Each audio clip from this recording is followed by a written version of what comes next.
Welcome to Oasis TV, I'm Paul Myliotis. Today I'd like to talk comparison rates.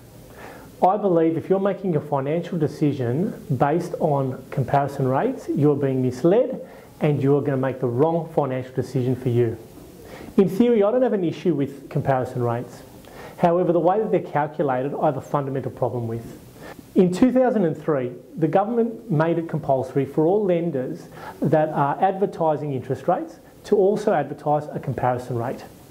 The comparison rate is a calculation based on a loan amount, adding all the fees and charges to try to make a true interest rate of what you should be paying. So in theory, it makes sense to be comparing interest rates or comparing lenders by using comparison rates. Comparison rates are generally calculated using a 150 grand loan amount over a 25-year loan term with principal and interest repayments. Does anyone see a fundamental issue here? I do. In Sydney, your average loan size is $350,000. So if you're using a comparison rate or you're trying to compare interest rates based on a $150,000 loan, things are going to be skewed one way or the other. So there's your issue. Your issue is not the fact that we're trying to compare apples with apples, but the fact that you're not due to the way that it's calculated.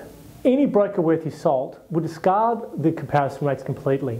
They'll use different ways to ensure that you have the right home loan for you. At Oasis, we do a complete comparison of the true rate to you. So we work out what your actual repayments on different loan products will be, adding all the fees and charges that we'd think you'd need to know. For example, your establishment fees, your ongoing fees, your discharge fees, things like that, and present to you a number of options so that we can actually compare apples with apples and lending products with lending products.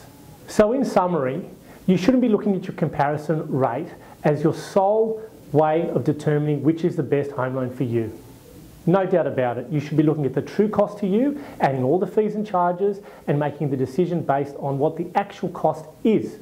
So while interest rates are not the sole factor in determining the best home loan for you, they are important and you should be analysing them on a true cost basis. That's it from me from Oasis TV, and I'll see you next week.